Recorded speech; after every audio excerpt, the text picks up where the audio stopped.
Razia pemerlu pelayanan kesejahteraan sosial di Jalan Keramat Raya Senen, Jakarta Pusat diwarnai perlawanan sejumlah tunawisma.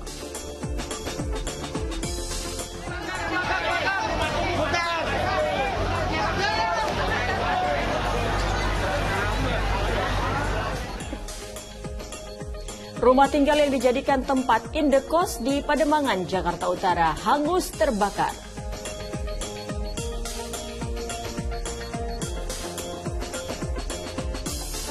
Ibu dari seorang anggota DPR RI dibunuh oleh asisten rumah tangganya di wilayah Indramayu, Jawa Barat.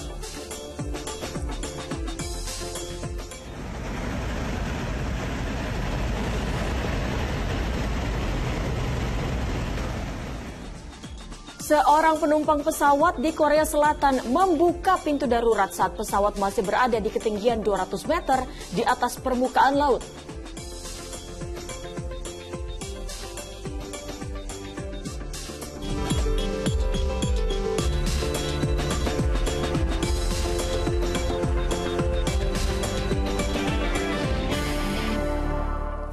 Halo, selamat pagi. Dan sekali saya Astra Cain Utri Farza. Kembali menjumpai Anda di Fokus Pagi hari ini, hari Sabtu 27 Mei 2023. Mungkin Utri udah ada agenda rencana mau kemana? Weekend? Oh iya. Rencana weekend saya hari ini adalah kerja.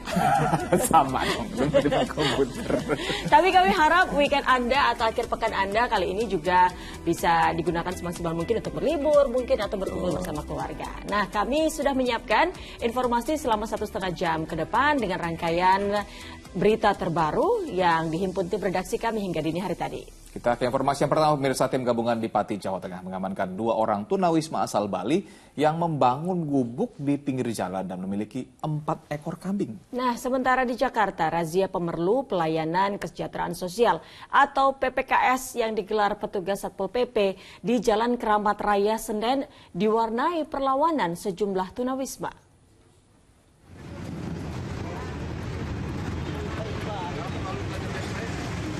Pria pemulung barang bekas di Senen, Jakarta Pusat ini melawan saat diamankan tim Satpol PP dalam razia pemerlu pelayanan kesejahteraan sosial atau PPKS.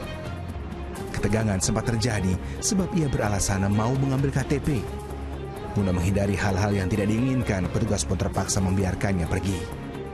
Sementara itu, petugas juga mengamankan seorang kakek berusia 74 tahun dalam kondisi kurang sehat yang diduga menjadi pengemis. Mereka yang terjaring razia diamankan ke panti sosial untuk dibina dan dipulangkan ke daerah asal. Untuk keberadaan mereka, kalau kita lihat mengganggu ketertiban umum karena dengan mendorong gerobak ataupun menjajakan atau asongan semacam ini merasa ketertiban umum terganggu.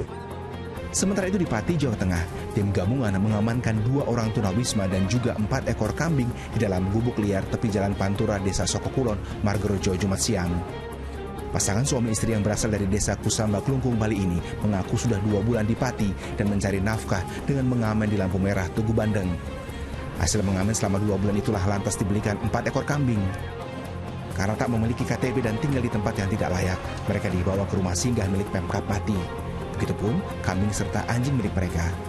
Ya, jadi nanti ini kan nggak layak, ini kasihan. Kalau hujan, kalau ada apa-apa ini kan kasihan.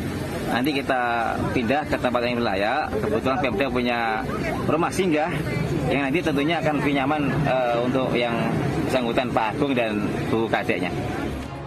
Selain menemukan kambing, petugas juga menemukan 1 unit sepeda motor di gubuk milik seorang penjaga warung di Kusamba, Bali. Motor itu akan diamankan di kantor Satpol PP Bali dan akan diserahkan kepada pemiliknya. Tim Liputan melaporkan. Ya, sebuah truk pengangkut sembako menabrak beton pembatas hingga terguling di Jalan Layang RE Marta Dinata, Pademangan, Jakarta Utara. Sementara diduga remblong, sebuah truk muatan galian tanah tabrak rumah warga di Kecamatan Tembalang, Kota Semarang.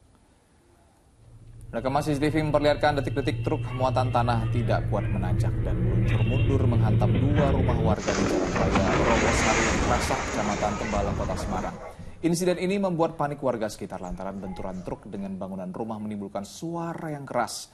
Tak berselang lama, warga sekitar langsung menyelamatkan sopir dari dalam truk yang terguling. Tidak ada korban dalam insiden ini dan pemilik truk bersedia mengganti kerugian yang dialami pemilik rumah. Saya di dalam rumah, di belakang pintu. Di belakang pintu? Iya. Itu rame posisi apa Mbak? Posisi nggak rame, soalnya anak-anak sekolah habis masuk kelas, habis istirahat. Di situ ada penjual-penjual keliling. Terus saya kebetulan habis dari luar mau masuk. Sementara itu, sebuah truk pengangkut sembako menabrak beton pembatas hingga terguling di atas jalan layang RE Marta Dinata, Pademangan, Jakarta Utara, Jumat siang. Kerasnya benturan membuat beberapa tiang besi pembatas jalan layang patah dan terlepas.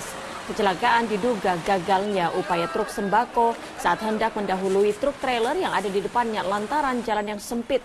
Selain dalam posisi terguling, truk nyaris terjatuh dari atas jalan layang, namun tertahan oleh besi pembatas jalan. Dampak kecelakaan tunggal ini kemacetan hingga 1 km dari arah Tanjung Priok menuju Penjaringan, Jakarta Utara. Usai kemenangan azan subuh untuk wilayah ibu kota DKI Jakarta dan sekitarnya, kami akan hadir dengan sejumlah informasi menarik lain di antaranya. Rumah tinggal yang dijadikan tempat indekos di Pademangan, Jakarta Utara hangus terbakar. Tetaplah bersama kami di Fokus Pagi. Anda kembali menyaksikan Fokus Pagi, pemirsa, dan selamat menunaikan ibadah sholat subuh bagi Anda, warga ibu kota DKI Jakarta dan sekitarnya. Terjadi informasi di pagi hari ini, pemirsa, 3 penumpang meninggal dunia setelah bus yang ditumpangi jemaat gereja di Minahasa tergelincir, lalu terbalik saat melewati tikungan di Kabupaten Minahasa, Sulawesi Utara. Akibat peristiwa itu, 3 penumpang tewas di lokasi kejadian.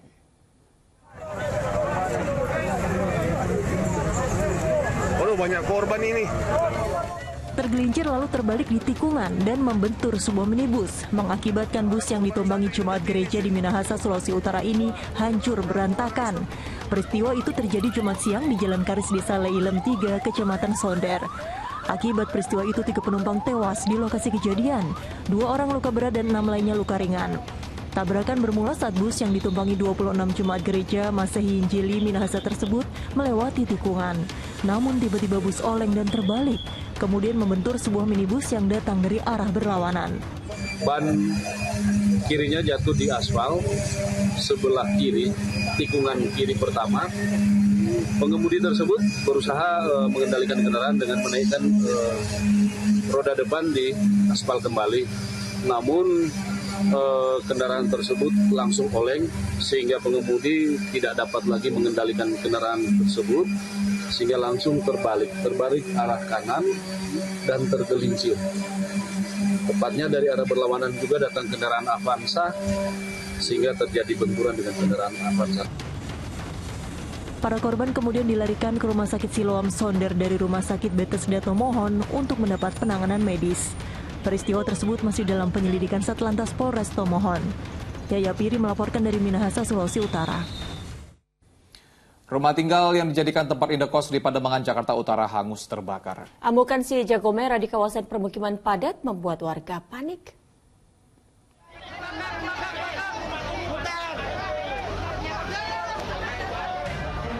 Kepulan asap yang membumbung dari rumah indekos berlantai 2 di Jalan Budi Mulia, Pademangan, Jakarta Utara Jumat sore membuat panik warga di permukiman tersebut. Mereka khawatir kebakaran akan merambat ke bangunan-bangunan lain. Agar dapat mencapai titik api, petugas merobohkan pagar seng yang berada di dekat lokasi kebakaran.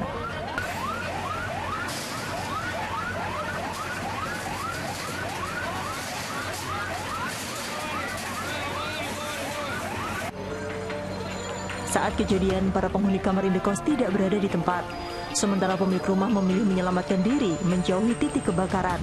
Dugaan sementara, kebakaran disebabkan oleh korsleting listrik di rumah tinggal yang dijadikan indekos itu. Satu kakak 4 jiwa, orang kurang lebih 8 kali 5. Sedangkan untuk prediksi yang terbakar kemungkinan suatu arus pendek. Namun yang berpoten nanti ada di kepolisian. Tidak ada korban jiwa dalam peristiwa itu. Sementara petugas Polsek Metro Pademangan masih menyelidiki penyebab kebakaran. Muhammad Nur melaporkan dari Jakarta. Sebuah kabel udara yang berada di pinggir Jalan Utan Panjang Kemayoran, Jakarta Pusat terbakar. Belum diketahui pasti penyebab terjadinya kebakaran. Saat kejadian, api yang membesar sempat membuat warga dan pengguna jalan yang melintas panik. Kobaran api membakar kabel udara yang berada persis di pinggir jalan Utan Panjang Kemayoran, Jakarta Pusat pada Jumat sore. Api yang sempat membesar membuat sejumlah warga panik berhamburan keluar rumah. Tak hanya warga, sejumlah pengguna jalan terlihat mengurungkan niat mereka untuk melintas lantaran khawatir terjadi hal yang tak diinginkan. Api akhirnya berhasil dipadamkan setelah satu unit mobil damkar diterjunkan ke lokasi kebakaran. Diduga kebakaran terjadi akibat hubungan arus pendek listrik. Akibat peristiwa itu, arus lalu lintas dari kawasan Kemayoran menuju Galur sempat tersendat. Langsung gede, jadi nggak padam-padam itu. Oh, nggak padam-padam? Menyalar gitu jadinya. Itu kabel-kabel apa sih, Pak? Kurang tahu ya itu, mendadak kebakar doang. Itu kabel optik atau kabel PLN gitu, Pak? Kurang tahu juga itu. Kurang tahu ya. Tapi langsung kabel-kabel gede sih. Dari kabel-kabel gede? Iya. Tapi langsung membesar aja. Dihantam ombak setinggi 3 meter, sebuah kapal nelayan di perairan Kondo, Merauke, Papua Selatan tenggelam. Seluruh anak buah kapal berhasil selamat. Terjangan ombak setinggi 3 meter terjadi di perairan Kondo, Merauke, Papua Selatan Jumat siang. Ombak menghantam kapal yang tengah melaut. Salah satunya kapal motor Cahaya Dini. Tak kuat mendapat terjangan ombak, kapal itu pun tenggelam. Seluruh anak buah kapal yang berjumlah 7 orang berhasil selamat dari peristiwa itu setelah ditolong kapal nelayan lain. Setelah dievakuasi, para ABK kemudian diistirahatkan di pos TNI Angkatan Laut yang ada di Kali Torasi di perbatasan RI Papua Nugini. Ketika kapal jalan di pukul ombak dari sebelah kanan. Ketinggian ombak itu berapa meter? Kurang lebih dari 2-3 meter, Pak. 3 meter ya, dari itu. Nah, waktu dihantam itu, apanya yang dihantam kapal itu? Badan sebelah kanan. Terus rusak kapalnya? Pada waktu itu kapal masih jalan, tiba-tiba air masuk begitu kencang. Sampai-sampai mesin pompa tidak mampu. 7 awak kapal, diantaranya 1 nahkoda dengan 6 ABK. Semuanya dinyatakan selamat karena adanya pertolongan dari KM Raditya Jaya yang saat itu melintas. Untuk mengetahui penyebab pasti tenggelamnya kapal motor Cahaya Dini, nahkoda kapal dan 2 ABK dimintai keterangan oleh Satuan Polisi Air Polres Merauke. Muhammad Ridwan melaporkan dari Merauke, Papua Selatan. Seorang bocah sekolah dasar tewas setelah tenggelam di sungai wilayah Pasuruan, Jawa Timur. Bocah tersebut mandi di sungai usai pulang sekolah.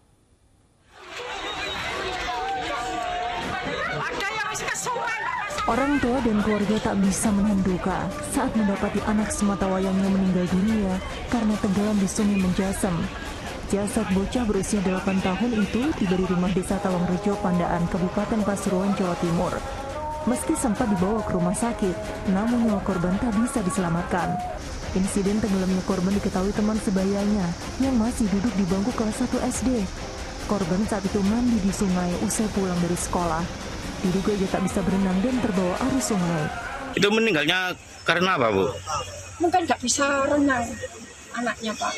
Oh, itu kelas berapa, Bu, anak itu? Kelas 1. Kejadiannya menurut keterangan dari orang tua, memang waktu itu pulang dari sekolah, kemudian dijemput sama teman-temannya, diajak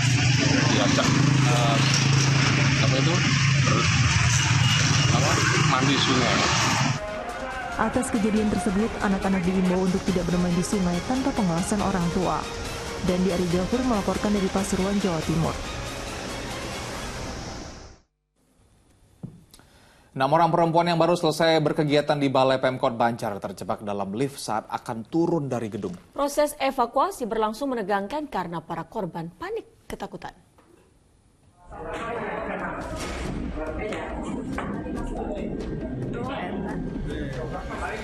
Berbagai upaya dikerahkan pegawai Pemkot Banjar dan anggota BPBD untuk membuka paksa lift di gedung perpustakaan Pemkot Banjar yang macet di lantai 4.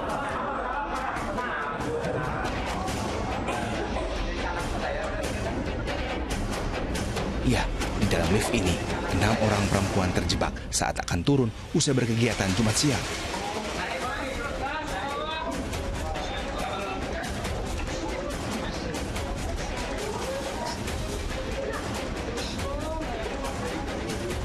butuh waktu 30 menit untuk mengeluarkan sejumlah emak-emak yang sudah panik ketakutan. Waktu tadi naik Pak, bagus. Bisa bagus. Setelah saya turun, ini nggak bisa turun ke bawah, langsung jelek itunya. Langsung buka, dibuka, tapi dibuka nggak buka-buka. Berapa orang di dalam? 6 orang. 6 orang ya. Belum diketahui penyebab rusaknya lift. Untuk sementara lift tidak bisa digunakan dan akan diperbaiki. Eko Setiabudi melaporkan dari Kota Banjar, Jawa Barat.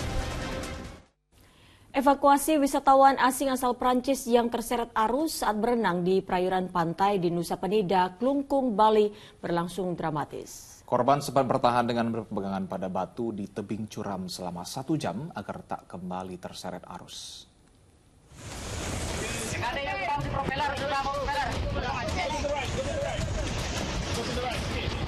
Tim Basarnas terus mengarahkan wisatawan yang terseret arus ini agar terus berenang hingga mencapai perahu.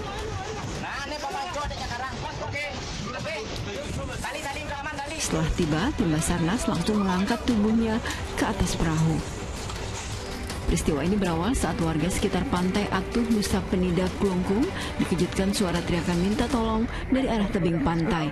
Setelah dicek, ternyata bersumber dari seorang wisatawan asing asal Prancis. Betapa terkejutnya warga melihat posisi korban bertahan dengan berpegangan pada sisi tebing pantai yang terjal.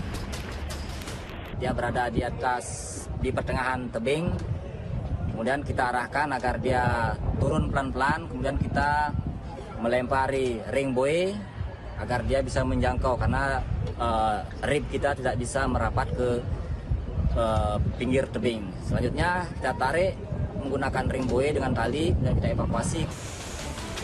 Korban berinisial J, 26 tahun, mengaku kelelahan saat berenang di pantai, lalu terseret arus hingga akhirnya terdampar di tebing terjal tersebut. Korban mencoba bertahan dengan berpegangan pada bebatuan tebing selama sekitar 1 jam. Tim Basarnas lalu mengevakuasi korban ke Pelabuhan Sampalan, Nusa Penida, Bali. Arianto Hutapea melaporkan dari Klungkung, Bali.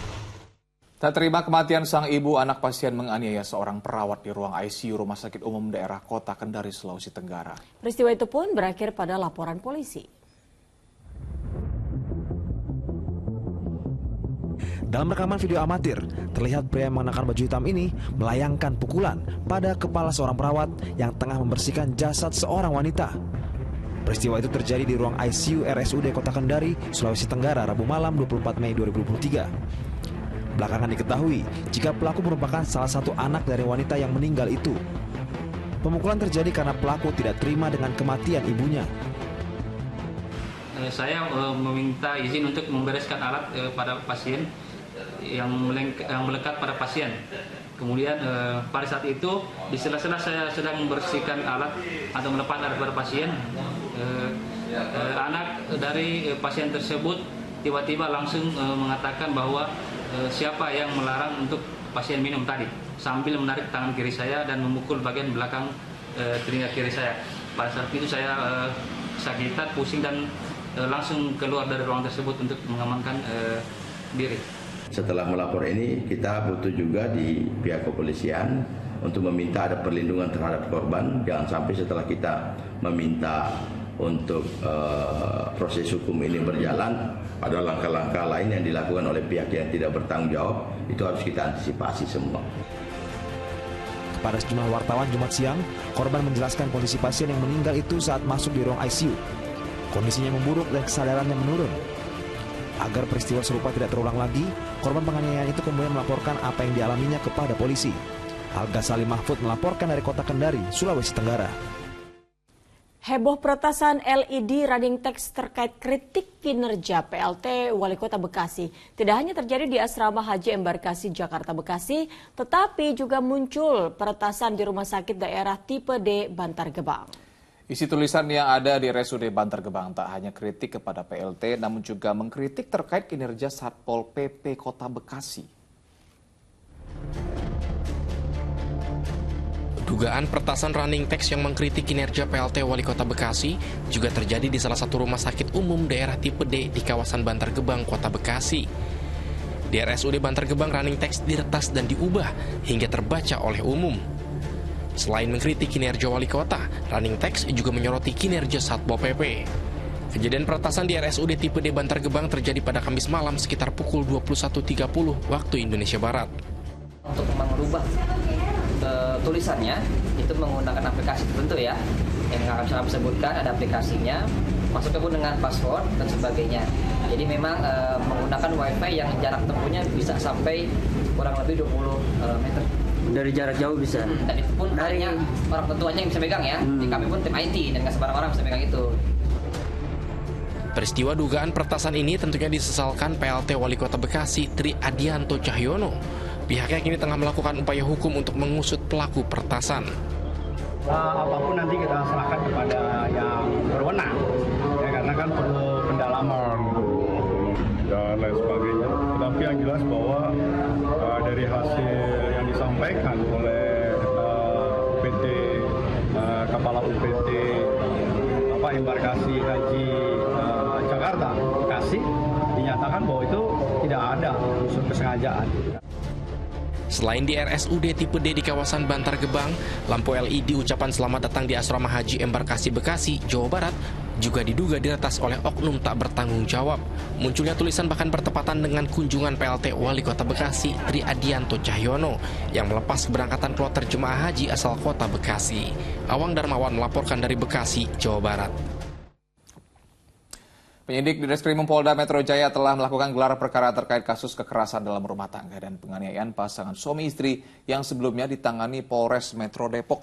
Penyidikan telah menambah pasal yang disangkakan kepada sang suami karena penganiayaan berulang. Kasus KDRT Pasutri di Depok, Jawa Barat telah diambil alih oleh Subdit Renakta di Reskrimum Polda Metro Jaya. Penyidik melakukan gelar perkara terkait kasus KDRT yang viral di media sosial tersebut pada Jumat siang. Penyidik menambahkan pasal yang menjerat suami, yakni pasal 64 KUHP, karena penganiayaan yang dilakukan sang suami berulang semenjak tahun 2016 lalu. Kami sudah menyiapkan tim kedokteran dan juga psikolog. Artinya tim kedokteran ini untuk mempelajari lagi luka-luka daripada korban, termasuk tersangka sang suami ini. Apakah lukanya ini merupakan akibat langsung dari perbuatan yang dilakukan oleh sang istri? Ya, kita mendapatkan informasi bahwa ini, mohon maaf, ya kan, ada pembekakan yang sangat besar terhadap kemaluan ataupun testis daripada suami ini. Tim psikiater akan memeriksa trauma psikis sang istri. Apabila trauma psikis sang istri terganggu, maka perbuatan tersebut merupakan tindak pidana baru. Selain itu, polisi akan bekerja sama dengan Komnas Perempuan, UPTD PPA DKI Jakarta, Kementerian PPA dan LPSK guna menjamin objektivitas penyidikan. Polda Metro Jaya juga turut membuka ruang kepada keduanya untuk menempuh jalur restoratif justice atau damai. Muhammad Subadri Arifki melaporkan dari Jakarta. Berkas perkara kasus penganiayaan berat dengan tersangka Mario Dandi dan Shane Lucas telah dilimpahkan ke Kejaksaan Negeri Jakarta Selatan. Keduanya pun akan menjalani tahapan selama 20 hari ke depan.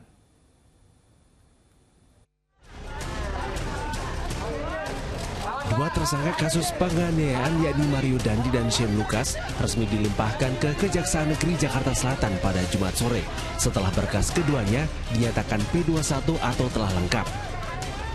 Pasal yang disangkakan terhadap keduanya yakni tentang penganiayaan berat dengan berencana. Kami menerima limpahan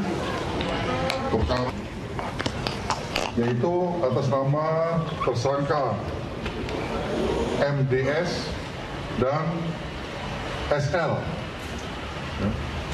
Ini merupakan kelanjutan dari perkara yang sebelumnya sudah kita sidangkan, yaitu anak yang berkonflik dengan hukum AG. Setelah surat dakwaan lengkap, keduanya akan menjalani sidang di Pengadilan Negeri Jakarta Selatan. Sementara itu, kendaraan tahanan Kejari Jakarta Selatan yang membawa tersangka Mario Dandi dan Shane Lucas sudah tiba di Rutan Kelas 1 Cipinang, Jakarta Timur. Keduanya akan menjalani masa tahanan hingga 20 hari ke depan. Kedua tersangka dijerat dengan pasal penganiayaan berat berencana, yakni hukuman 12 tahun penjara atau penganiayaan terhadap remaja berusia 17 tahun berinisial DO.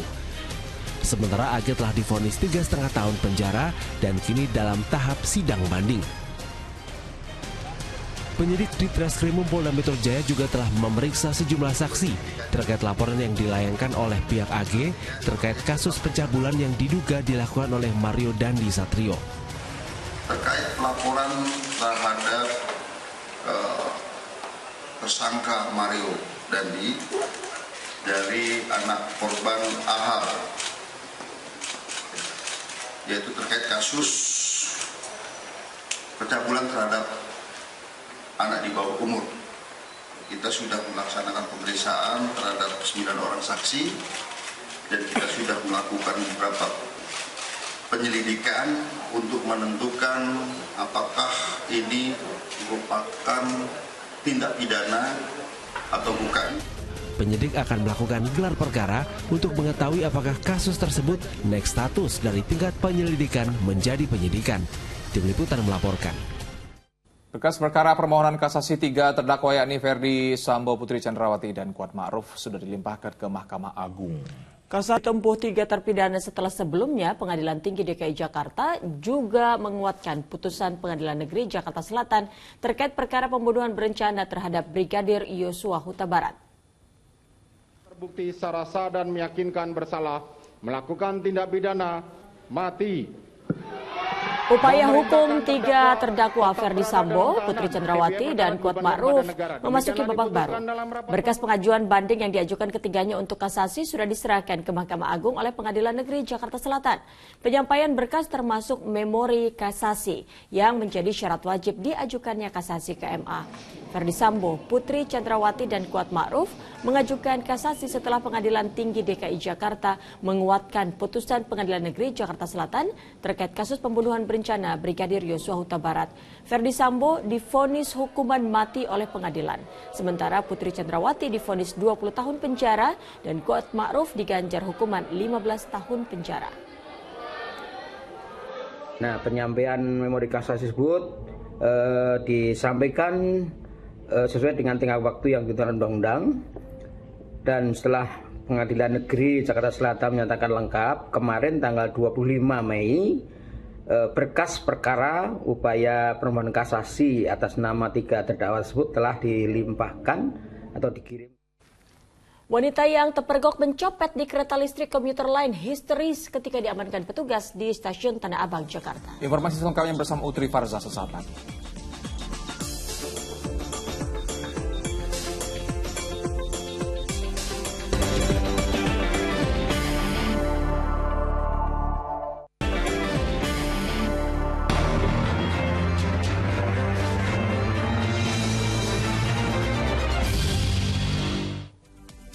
Anda kembali menyaksikan Fokus Pagi bersama saya, Utri Farza.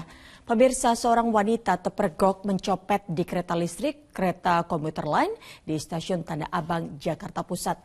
Aparat pun langsung mengamankannya ke kantor polisi.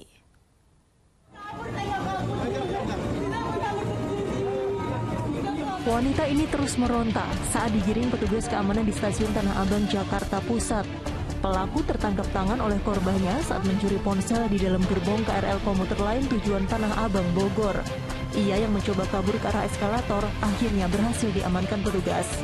Pelaku beraksi saat para penumpang berdesakan di dalam KRL. Pelaku ini mengakui telah mengambil HP korban. Lalu karena korban sedang buru-buru, korban juga orang dari luar daerah, jadi karena HP-nya kembali, jadi HP tersebut diserahkan korban. Wanita 40 tahun itu sudah 3 kali beraksi dengan dalih memenuhi kebutuhan hidup 2 anak balitanya.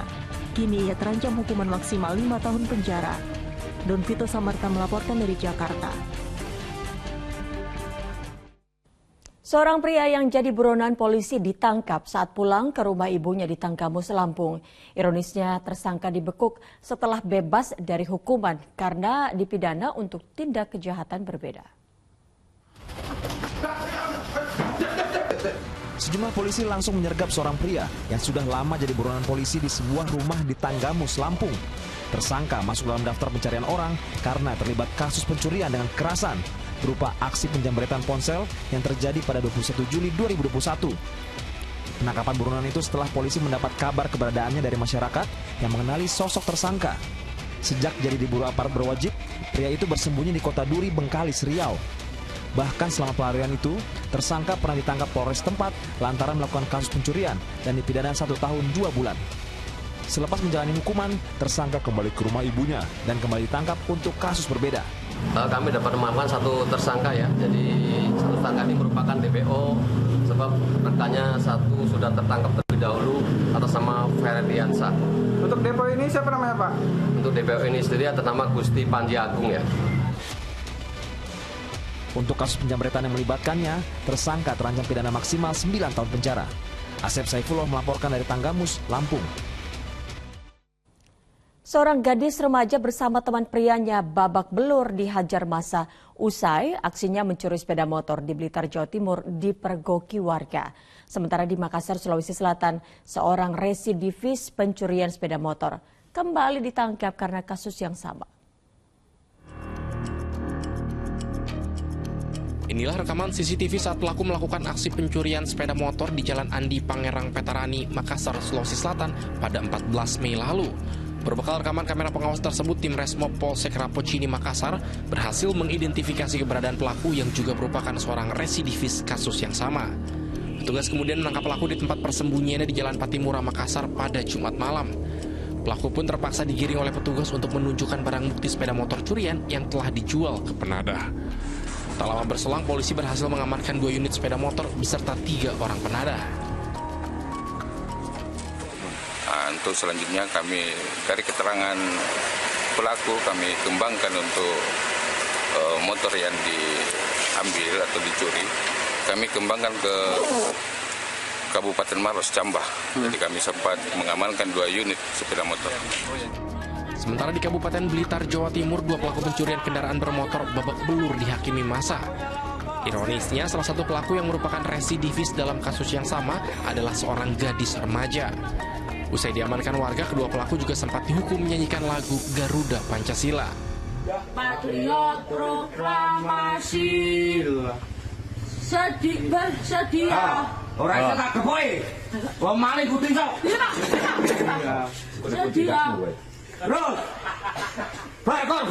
Berkorban untukmu. Pancasila. Pancasila. Dasar negeri kita. Dasar negara kita. Rakyat Indonesia. Hasil pemeriksaan dan interogasi yang bersangkutan residivis, sudah pernah melakukan kejahatan yang sama, pernah dilakukan restorasi justice ya, karena dia waktu itu masih pelajar. Nah, ternyata kambuh lagi, kemudian dilakukan, kemudian terjadi lagi dia melakukan tindakan pencurian, dilakukan pemeriksaan oleh PPA waktu itu, kemudian sempat menjalani hukuman di LPA di Blitar. Saat ini kasus pencurian kendaraan bermotor tersebut tengah didalami unit Reskrim Mapolres Blitar Kota. Tim Liputan melaporkan.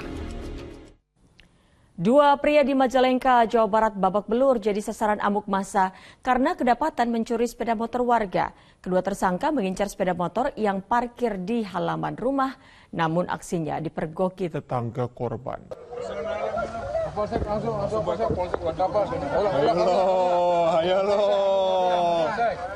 Dua pemuda ditangkap belasan warga setelah terpergok mencuri sepeda motor di Desa Raja Galuh, Majalengka, Jawa Barat.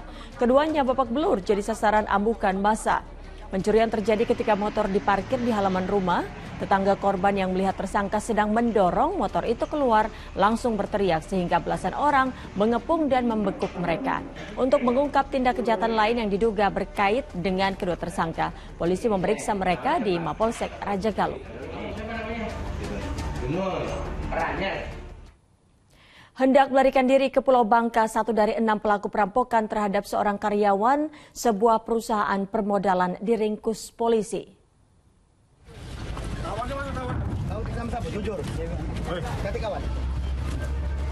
Salah satu terduga pelaku perampokan ini ditangkap unit Reskrim Polsek Penukal Abab di Pelabuhan Muntok, Bangka Belitung beberapa saat setelah turun dari kapal.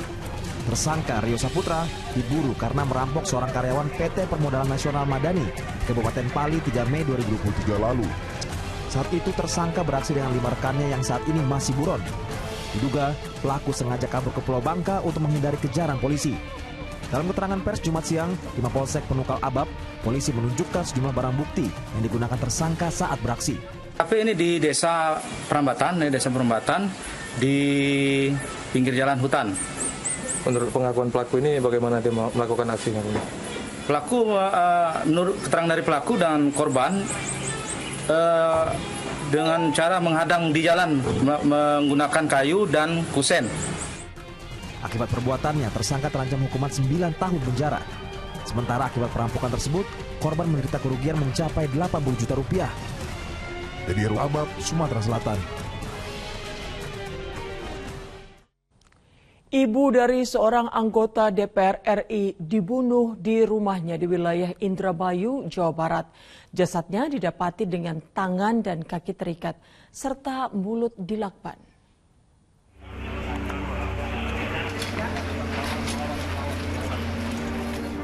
Suasana duka menyelimuti rumah seorang wanita lansia di Kecamatan Sukra, Indramayu, Jawa Barat. Korban merupakan ibu dari anggota DPR RI Bambang Hermanto. Wanita berusia 26 tahun itu ditemukan meninggal dunia tak wajar di rumahnya. Saat ditemukan pertama kali oleh anaknya, tangan dan kakinya terikat serta mulutnya dilakban. Namun kala itu Bambang Hermanto sedang tak berada di rumah. Saya juga kurang tahu pas pada saat ditemukannya ya. Tapi yang jelas sih ada kematian yang tidak wajar. Ya, ada informasi tangannya terikat tuh. Ya seperti itu. Sedangkan polisi yang telah melakukan olah TKP dan memeriksa 6 orang saksi menyimpulkan korban meninggal akibat dibunuh.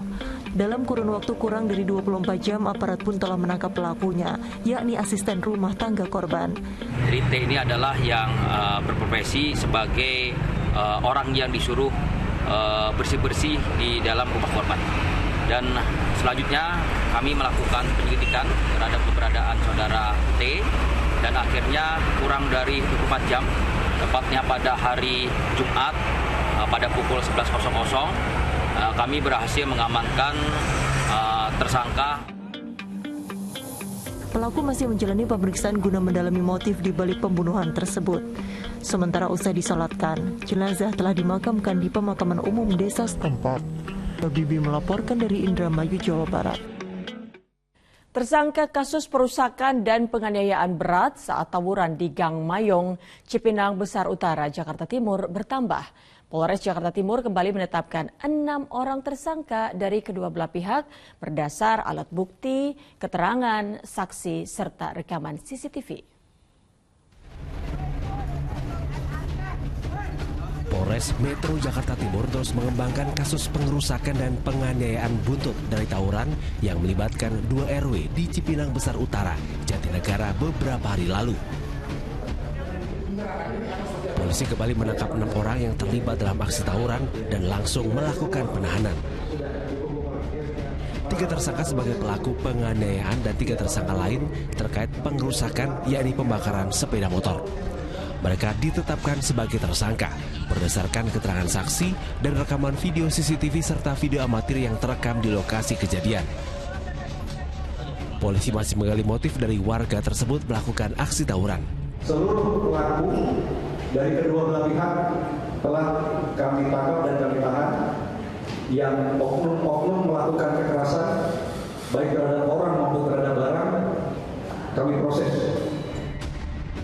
Tawuran di Gang Mayong, Cipinang Besar Utara menjadi sorotan lantaran berlangsung 2 hari dengan menggunakan senjata tajam dan petasan. Selain ada korban luka, dalam tawuran itu terjadi pengerusakan dan pembakaran sepeda motor. Aparat pun turun ke lapangan lantaran tawuran melibatkan puluhan orang dan sudah mengganggu kenyamanan warga. Triwibo melaporkan dari Jakarta. Pria yang diduga melarikan dan mencabuli seorang remaja putri asal Mamuju, Sulawesi Barat, akhirnya dibekuk polisi di tempat persembunyiannya di sebuah indekos di Makassar. Tersangka dan korban yang sedang hamil didapati di sebuah rumah indekos di Kota Makassar, Sulawesi Selatan.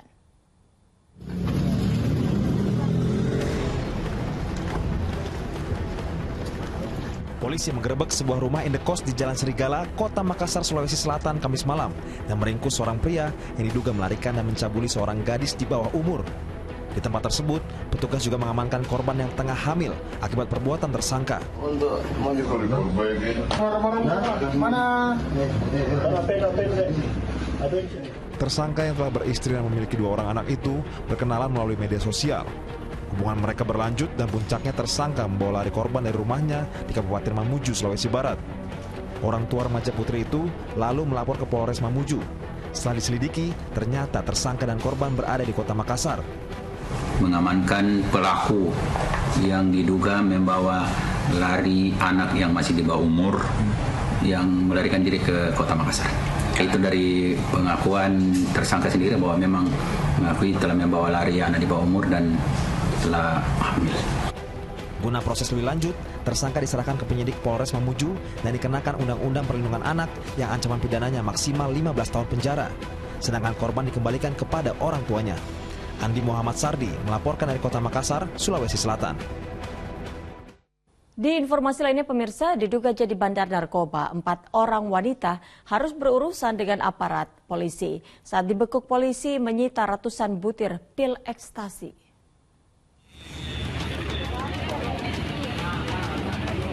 Dalam gelar perkara yang digelar Polres Sintang, Kalimantan Barat terungkap, 4 orang wanita yang ditangkap sudah lama jadi incaran polisi. Mereka diduga menjadi bandar narkoba yang kerap menjual barang terlarang itu di wilayah Kalimantan Barat.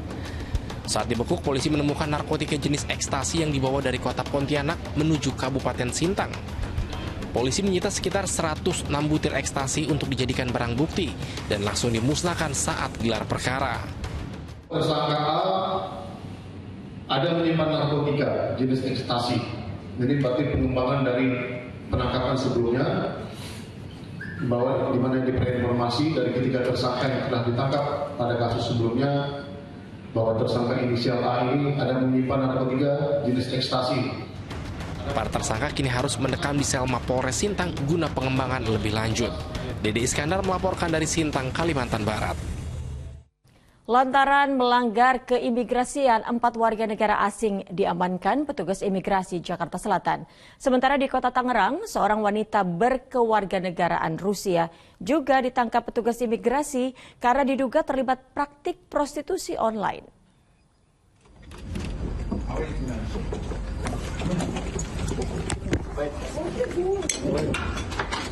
Seorang wanita berkewarganegaraan Rusia digerebek petugas kantor imigrasi kelas 1 TPI Tangerang usai berkencan dengan pelanggannya di sebuah hotel di Kota Tangerang, Banten. Dari tangannya petugas mengamankan sejumlah barang bukti berupa uang tunai sebesar 4 juta rupiah, paspor, alat kontrasepsi, dan ponsel.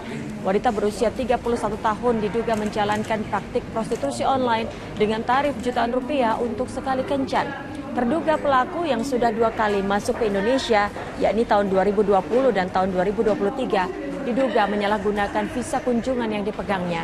Penangkapan wanita tersebut berawal dari laporan masyarakat yang curiga dengan aktivitas warga negara asing di sebuah hotel. Ada seorang asing yang datang menginap di salah satu penginapan di Kota Tangerang. Kita segera melakukan check on the spot kegiatan pengawasan orang asing dan berhasil kita amankan warga negara Rusia tersebut. Jadi ini kasusnya prostitusi internasional menggunakan media online ya. Sementara itu, kantor imigrasi kelas 1 khusus non-TPI Jakarta Selatan berhasil menciduk 4 warga negara asing saat digelar makan malam di salah satu restoran di Bilangan Kebayoran Baru, Jakarta Selatan. 2 WNA diantaranya dari Australia, sementara 2 lainnya merupakan WNA asal Singapura. Saat diamankan, petugas awalnya alami kesulitan karena acara makan malam digelar eksklusif. Para WNA ini terancam dideportasi bila hasil akhir pemeriksaannya terbukti bersalah menyalahi aturan izin tinggal di Indonesia. Memang kita sedikit kesulitan untuk menembus, tetapi petugas berada di lantai bawah, dan sekali lagi berkat kejadian tadi, petugas berinisiatif untuk meminta kepada salah satu chef asing tersebut. Aparat Polres Kota Palu membongkar jaringan penjualan bahan bakar minyak ilegal. Fokus Pagi akan segera kembali dengan informasi selengkapnya bersama Asran Sadi.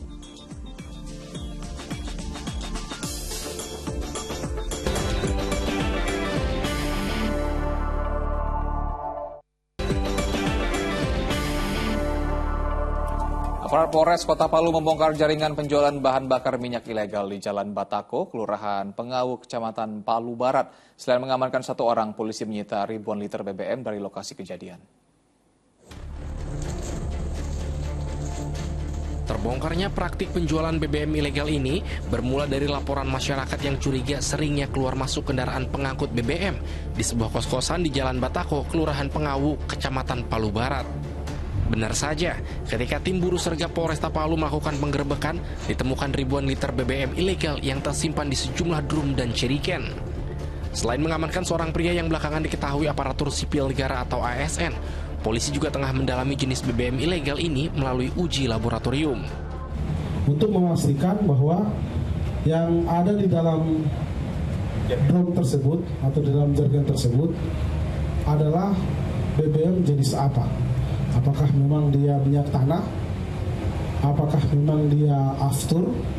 Ataukah memang ini sudah dicampur? Nah, nanti kita ketahui setelah hasil labnya keluar. Kira-kira begitu rekan-rekan. Polisi masih memeriksa secara intensif pemilik BBM ilegal ini guna mengungkap jaringan pemasok dan pembelinya.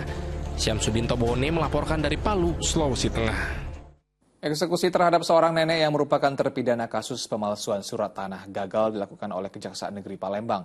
Pasalnya, upaya Kejari untuk membawa nenek tersebut mendapat protes dan hadangan dari pihak keluarga.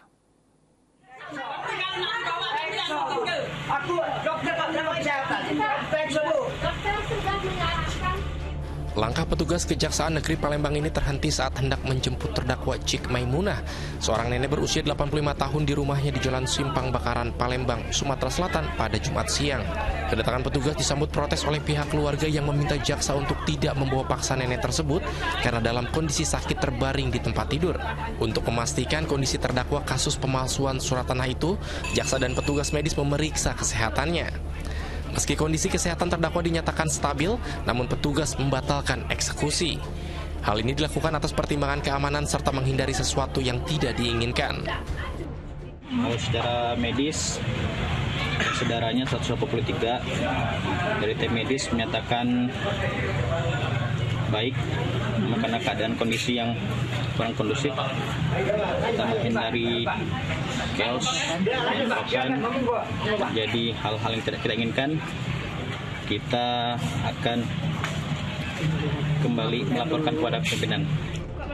Kuasa hukum terdakwa membantah gagalnya eksekusi ini bukan karena kondisi yang tidak kondusif, tetapi lebih dikarenakan kondisi kesehatan terdakwa yang sangat memprihatinkan. Bukan karena tidak kondusif sebenarnya, memang kondisi fisik sih, ya, kalau kita bilang ini selaku orang yang akan dilaksanakan eksekusi itu dengan kondisi memang sangat memprihatinkan. Jadi secara kemanusiaan itu tidak mungkin gitu, orang lumpuh, orang sudah di dalam, kalau saya bilang tuh di bawah pengampuan dia nih, nggak bisa melakukan tindakan sendiri. Nenek 85 tahun itu dilaporkan atas kasus dugaan pemalsuan surat tanah seluas 6 hektar. Kasus ini pun terus bergulir hingga Majelis Hakim Pengadilan Negeri Palembang memvonis bebas Cik Maimunah. Namun usai jaksa penuntut umum melakukan kasasi, putusan Mahkamah Agung menyatakan jika nenek tersebut bersalah serta dijatuhi hukuman 3 bulan penjara. Dedi Irwansyah melaporkan dari Palembang, Sumatera Selatan. Rumah tinggal yang dijadikan tempat indekos di Pademangan, Jakarta Utara hangus terbakar. Amungan si jago merah di kawasan permukiman padat membuat warga panik.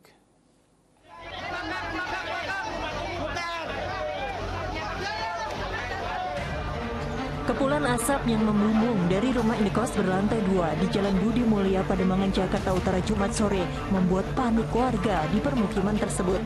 Mereka khawatir kebakaran akan merambat ke bangunan-bangunan lain. Agar dapat mencapai titik api, petugas merobohkan pagar seng yang berada di dekat lokasi kebakaran.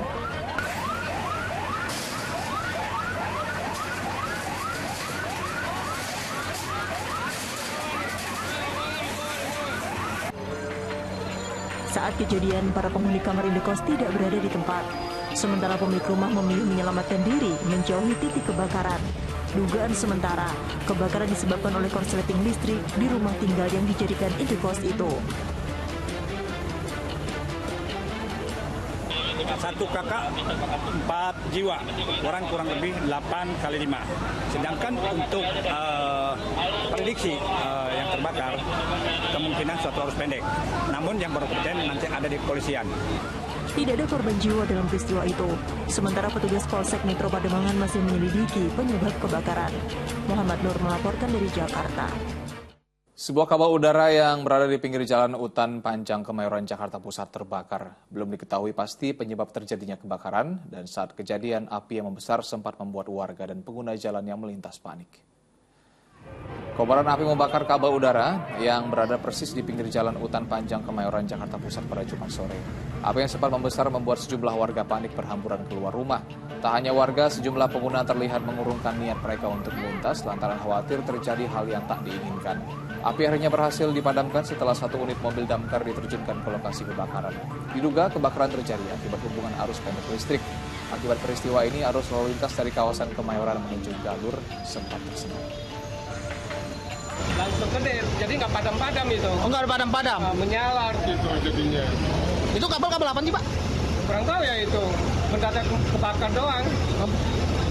Itu kabel optik atau kabel PLN gitu, Pak?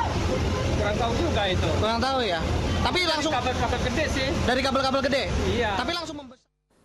Sebuah rumah di Polewali Mandar, Sulawesi Barat ludes terbakar. Sementara itu kebakaran lahan yang terjadi di pesisir selatan Sumatera Barat hingga Jumat petang belum berhasil dipadamkan.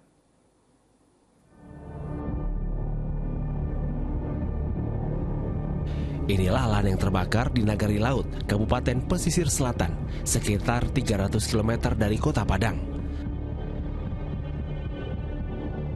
Lahan yang terbakar berdekatan dengan perkebunan sawit milik perusahaan. Asap pengepul menandakan api masih saja melumat hutan kawasan konservasi ini. Petugas terus berupaya memadamkan api yang membakar kayu-kayu kering. Petugas pemadam kebakaran hutan menurunkan sejumlah pompa air dan puluhan personil. Karena luasnya wilayah yang terbakar, petugas belum berhasil memadamkan api. Terdapat 8 titik kebakaran yang terus menyebar dan semakin mendekati kawasan perkebunan sawit. Diperkirakan luas kebakaran lahan sudah lebih dari 100 hektar. Tetap bukan pemadaman terus. Karena ini di api yang sudah mati tidak ada masalah, tapi yang belum mati tetap menyebar. Tetap meluas dia karena pengeluarannya. Hari Jumat kemarin adalah hari keempat terjadinya kebakaran lahan di Silaut. Angin kencang serta cuaca panas yang tengah melanda semakin mempercepat kebakaran meluas. Selain itu, sulitnya pasokan air dan akses membuat proses pemadaman semakin memakan waktu.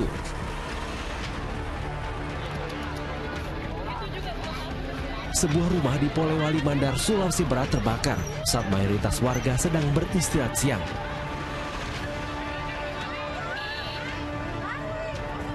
Kencangnya tiupan angin membuat kobaran api dengan cepat merambat dan membakar rumah. Seluruh bangunan rumah, termasuk harta benda, kendaraan dan perabotan milik korban ludes terbakar. Belum diketahui penyebab kebakaran. Kerugian akibat kebakaran diperkirakan mencapai ratusan juta rupiah. Tim Liputan melaporkan. Warga Jasinga, Kabupaten Bogor, Jawa Barat digegerkan dengan kemunculan seekor buaya di Sungai Cidurian yang diduga terbawa arus banjir bandang. Warga berharap petugas terkait segera mengamankan buaya.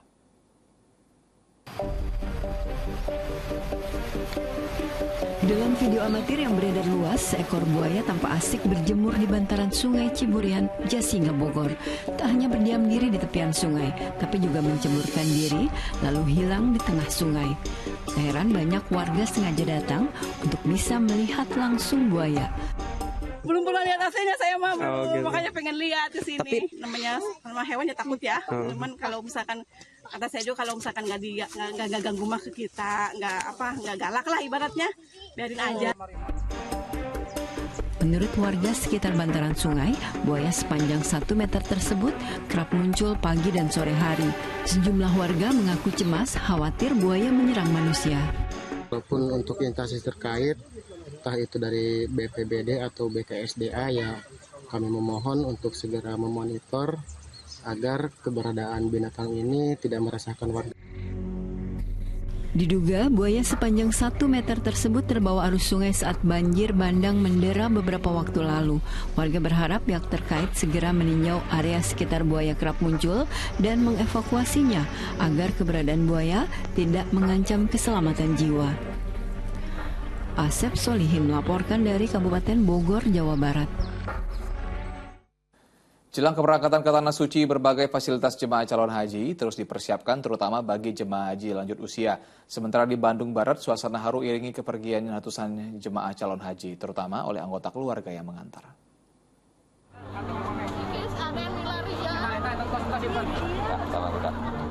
Isak tangis kebahagiaan terpancar dari para calon jemaah haji asal Bandung Barat yang akan bertolak ke Tanah Suci. Ratusan tamu Allah ini sebelumnya berkumpul di Aula Pusat Pendidikan Kavaleri Padalarang untuk berdoa bersama. Suasana makin haru saat calon jemaah haji memasuki bus yang mengangkut rombongan serta dilepas oleh warga dan anggota keluarga.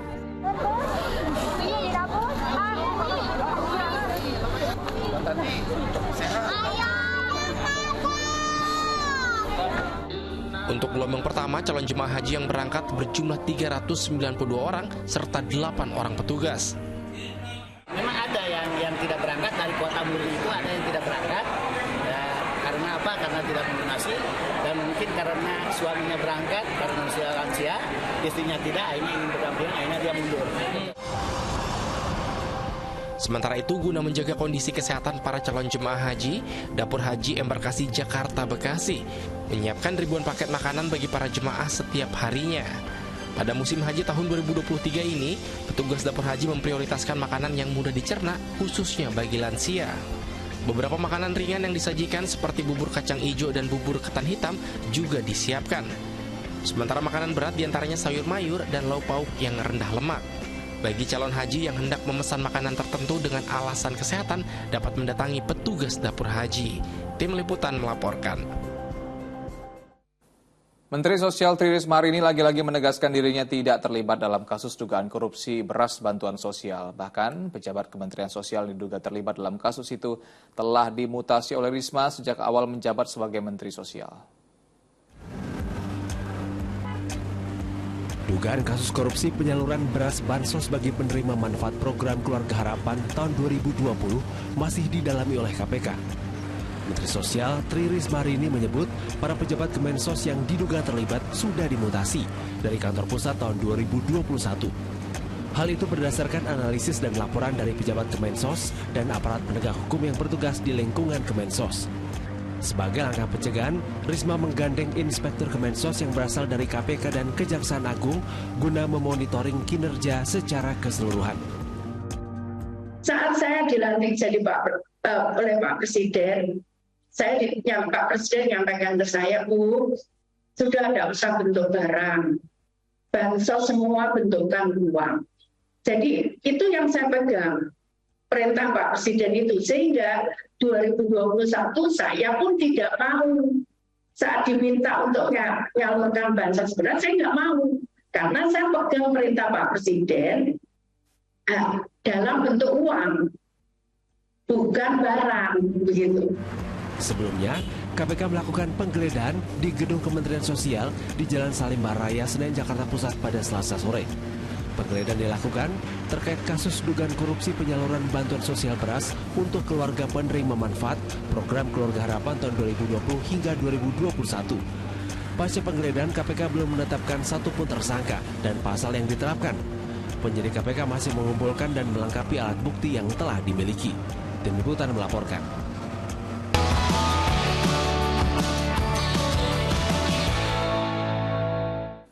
Penjual daging ayam di Pasar Pantura, Pamanukan, Subang, Jawa Barat tak lagi berjualan di tengah tingginya kenaikan harga. Sementara di Boyolali, Jawa Tengah, harga daging ayam potong di sejumlah pasar tradisional juga melonjak.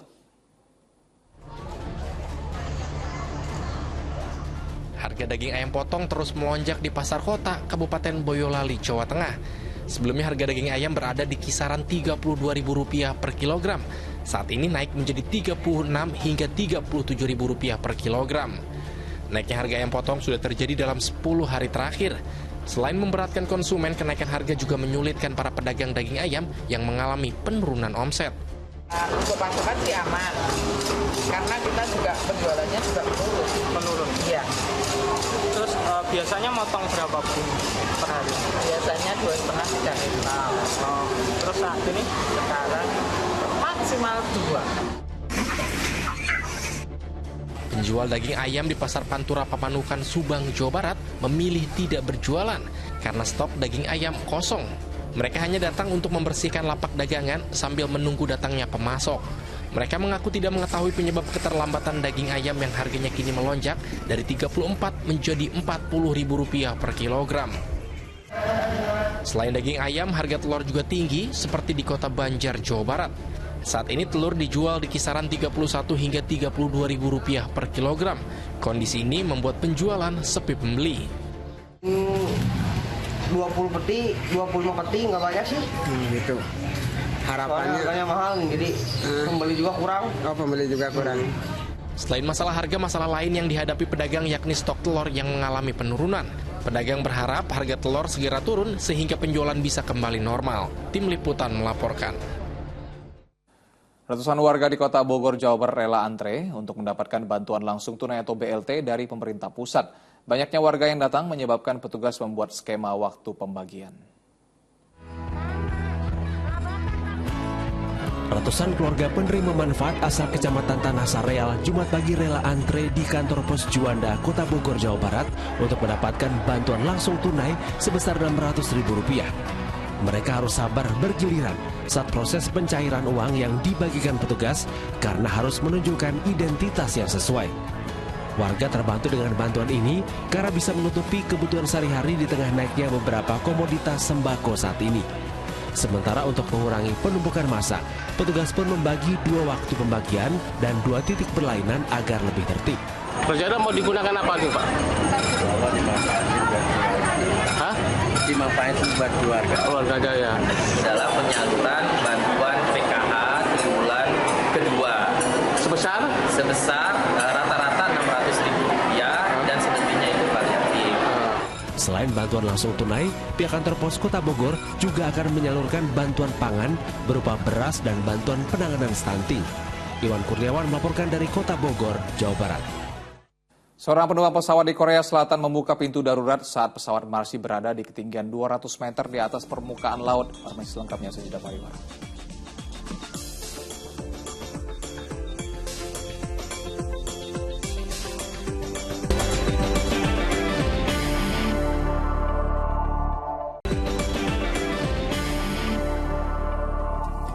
Anda kembali menyaksikan Fokus Pagi bersama saya, Utri Farza. Dan saya, Asran Syadi. Pemirsa, seorang penumpang pesawat di Korea Selatan diamankan pihak berwajib karena membuka pintu darurat secara manual saat pesawat masih berada di ketinggian 200 meter di atas permukaan laut. Akibat insiden itu, sejumlah penumpang di dalam kabin panik dan kesulitan bernafas.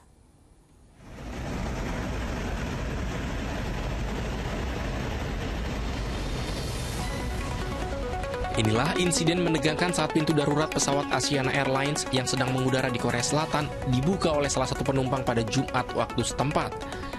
Peristiwa ini terjadi saat pesawat yang membawa 194 penumpang hendak melakukan pendaratan di Bandara Internasional Daegu. Namun ketika pesawat berada pada ketinggian 200 meter di atas permukaan laut, tiba-tiba salah seorang penumpang yang duduk di dekat pintu darurat membuka pintu secara manual. Sontak kejadian tersebut membuat para penumpang di dalam kabin panik dan kesulitan bernafas. Beruntung tidak ada korban jiwa dalam peristiwa ini dan pesawat jenis Airbus A321-200 tetap bisa mendarat dengan selamat. Hanya saja beberapa penumpang yang alami cedera dan sesak nafas harus dilarikan ke rumah sakit. Sementara itu penumpang pesawat yang membuka pintu darurat telah diamankan pihak berwajib dan tengah diinterogasi untuk mencari tahu motif yang dilakukan pelaku. Dihantam ombak setinggi 3 meter, sebuah kapal nelayan di perairan Kondo, Merauke, Papua Selatan tenggelam. Seluruh anak buah kapal berhasil selamat. Terjangan ombak setinggi 3 meter terjadi di perairan Kondo, Merauke, Papua Selatan Jumat siang. Ombak menghantam kapal yang tengah melaut. Salah satunya kapal motor Cahaya Dini. Tak kuat mendapat terjangan ombak, kapal itu pun tenggelam. Seluruh anak buah kapal yang berjumlah 7 orang berhasil selamat dari peristiwa itu setelah ditolong kapal nelayan lain. Setelah dievakuasi, para ABK kemudian diistirahatkan di pos TNI Angkatan Laut yang ada di Kali Torasi di perbatasan RI Papua Nugini. Ketika kapal jalan di pukul ombak dari sebelah kanan. Ketinggian ombak itu berapa meter? kurang lebih dari 2-3 meter, Pak. 3 meter ya, dari itu. Nah, waktu dihantam itu, apanya yang dihantam kapal itu? Badan sebelah kanan. Terus rusak kapalnya? Pada waktu itu kapal masih jalan, tiba-tiba air masuk begitu kencang, sampai mesin pompa tidak mampu. 7 awak kapal, diantaranya 1 nahkoda dengan 6 ABK, semuanya dinyatakan selamat karena adanya pertolongan dari KM Raditya Jaya yang saat itu melintas. Untuk mengetahui penyebab pasti tenggelamnya kapal motor Cahaya Dini, nahkoda kapal dan 2 ABK dimintai keterangan oleh Satuan Polisi Air Polres Merauke.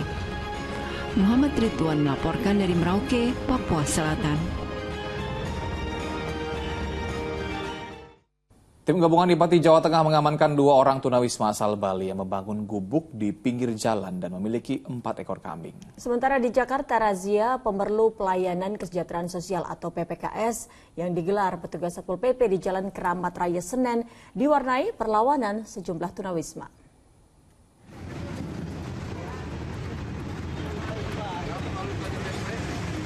Pria pemulung barang bekas di Senen, Jakarta Pusat ini melawan saat diamankan tim Satpol PP dalam razia pemerlu pelayanan kesejahteraan sosial atau PKS.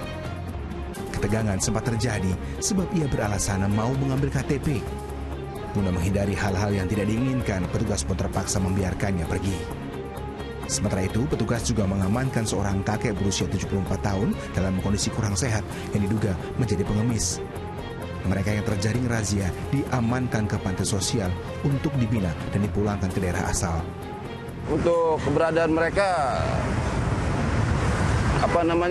kalau kita lihat mengganggu ketertiban umum karena dengan mendorong gerobak ataupun menjajakan atau asongan semacam ini merasa ketertiban umum terganggu.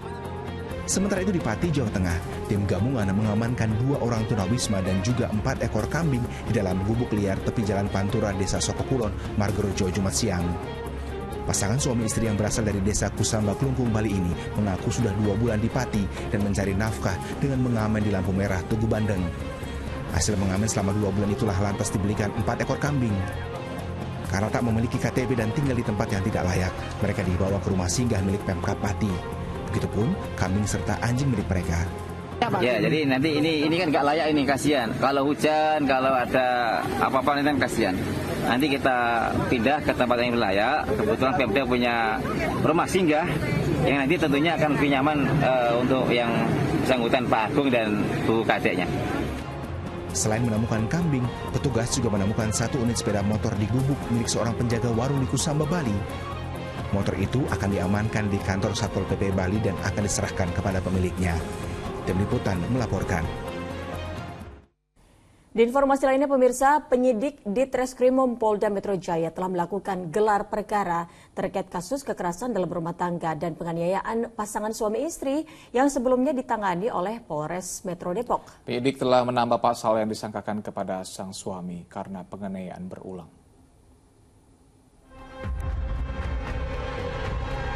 Kasus KDRT Pasutri di Depok, Jawa Barat telah diambil alih oleh Subdit Renakta di Treskrimum Polda Metro Jaya. Penyidik melakukan gelar perkara terkait kasus KDRT yang viral di media sosial tersebut pada Jumat siang. Penyidik menambahkan pasal yang menjerat suami, yakni pasal 64 KUHP, karena penganiayaan yang dilakukan sang suami berulang semenjak tahun 2016 lalu. Kami sudah menyiapkan tim kedokteran dan juga psikolog. Artinya tim kedokteran ini untuk mempelajari lagi luka-luka daripada korban, termasuk tersangka sang suami ini, apakah lukanya ini merupakan akibat langsung dari perbuatan yang dilakukan oleh sang istri. Ya, kita mendapatkan informasi bahwa ini, mohon maaf, ya kan, ada pembekakan yang sangat besar terhadap kemaluan ataupun testis daripada suami ini. Tim psikiater akan memeriksa trauma psikis sang istri. Apabila trauma psikis sang istri terganggu, maka perbuatan tersebut merupakan tindak pidana baru. Selain itu, polisi akan bekerja sama dengan Komnas Perempuan, UPTD PPA DKI Jakarta, Kementerian PPA dan LPSK guna menjamin objektivitas penyidikan. Polda Metro Jaya juga turut membuka ruang kepada keduanya untuk menempuh jalur restoratif justice atau damai. Muhammad Subadri Arifki melaporkan dari Jakarta. Penyanyi Nindi Ayunda diperiksa sebagai saksi atas kasus kepemilikan senjata api ilegal milik Dito Mahendra. Nindi diperiksa selama kurang lebih 10 jam, dicecar 20 pertanyaan penyidik terkait kasus yang menyeret kekasihnya.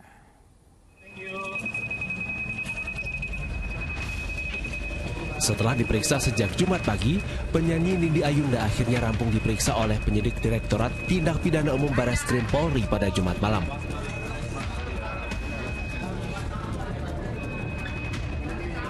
Dalam kasus ini, Nindi Ayunda diperiksa dalam kapasitasnya sebagai saksi kasus kepemilikan senjata api ilegal yang membuat kekasihnya, Dito Mahendra, masuk dalam daftar pencarian orang atau buron. Dalam pemeriksaan yang berlangsung selama kurang lebih 10 jam, Nindi Ayunda dicecar 20 pertanyaan. Ya kita ikutin aja, Pak. Ya tenang ya. Sekarang saya capek ngantuk. Pada kesempatan ini, Nindi juga memastikan bahwa dirinya tidak pernah terlibat dalam menyembunyikan Dito Mahendra yang hingga kini masih diburu polisi. Semua yang tadi telah diperiksa, ditanyakan, semua jawab lancar, sudah kita terbuka semuanya. Tapi kalau masalah isi detailnya, kita sebagai orang hukum penegak hukum juga kita menghormati penyidikan, jadi kita nggak bisa buka semua. Ada berapa pertanyaan? Pemeriksaan berjalan lama. Dicicil apa aja? Ada berapa pertanyaan dulu? Pertanyaan itu kira-kira sekitar 20. Sebelumnya, Direktorat Tindak Pidana Umum Barreskrim Polri yang menggeledah rumah Dito Mahendra menemukan senjata api ilegal. Muhammad Subadri Arifki melaporkan dari Jakarta. Kita beralih ke informasi lain, Komite Olahraga Nasional Indonesia resmi melantik pengurus Pusat Persatuan Sepak Bola seluruh Indonesia periode 2023-2027. Pelantikan ini dipimpin langsung oleh Ketua KONI Pusat, Marciano Norman. Acara pelantikan kepengurusan PSSI periode 2023-2027 ini digelar di salah satu hotel di Jakarta pada Jumat sore. Ketua KONI Pusat, Marciano Norman, memimpin langsung acara tersebut dengan didampingi oleh Menpora Dito Aryo Tejo dan Ketua Komite Olimpiade Indonesia Raja Sabta Oktohari. Dalam acara ini pemirsa, KONI melantik 17 orang pengurus PSSI mulai dari Erick Thohir sebagai ketua hingga anggota Komite Eksekutif. Para pengurus diambil sumpahnya dan penyerahan bendera dan penandatanganan pengukuhan. Pada kesempatan ini merubah tradisi dan bertransformasi untuk membangun fundamental sepak bola Indonesia yang lebih baik. Kita transformasi PSSI ini salah satunya ingin merubah tradisi. Tradisi artinya apa? Bahwa PSSI harus transparan dalam pengelolaan keuangannya. Tradisi juga menciptakan iklim pertandingan sepak bola yang bersih. Tradisi juga punya prestasi. Tradisi pembinaan yang menyeluruh dari... Ya, di informasi selanjutnya pemirsa, penghargaan bagi para anak muda yang berkecimpung di dunia pendidikan dan sosial yaitu Askara Award digelar oleh Pemprov Jawa Barat. Ya, dalam acara ini Utri juga sekaligus memperingati 1 tahun wafatnya Putra Gubernur Jawa Barat yaitu Emeril Khan Mumtaz.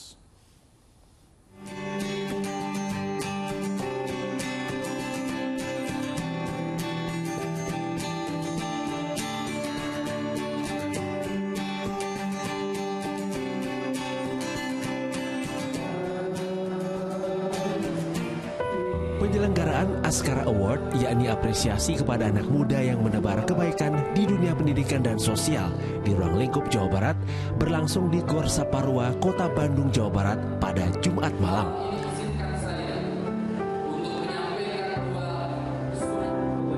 Acara ini juga berbarengan dengan peringatan 1 tahun berpulangnya Emeril Khan Mumtaz atau yang kerap disapa Eril, putra Gubernur Jawa Barat Ridwan Kamil. Penghargaan Askara Award sendiri terinspirasi dari kegiatan positif yang dilakukan mendiang Eril semasa hidupnya.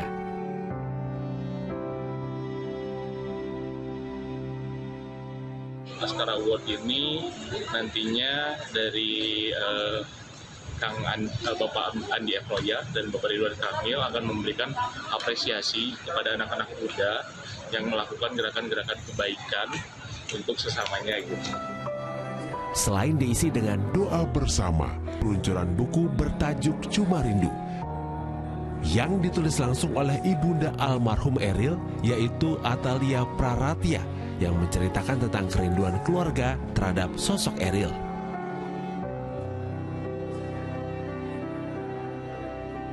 Ya, jadi buku ini kan judulnya The Untold Story of Emeril Khan Mumtaz. Jadi cerita tentang Eril yang belum pernah termunculkan sebelumnya. Jadi di sini saya menceritakan perjalanan hidup Eril semenjak dia masih direncanakan, semenjak Kang Emil melamar saya, kemudian menikah. Nah ini ya ada cerita-cerita seru bagaimana kemudian sulitnya saya melahirkan di Amerika, kan seperti itu ya. Kemudian bagaimana Eril yang lucu dan mudah pada saat dia dilahirkan, sulit dilahirkan tapi mudah saat dia bertumbuh itu mudah sekali. Ngurus Eril tuh nampaknya enak sekali jadi ibunya Eril gitu. Saya harusnya bersyukur gitu ya, karena mudah sekali membesarkan dia. Dihadiri oleh sekitar 1.500 tamu undangan, acara ini diharapkan dapat mendorong masyarakat agar terus menebar kebaikan serta menginspirasi banyak orang. Tim Liputan melaporkan.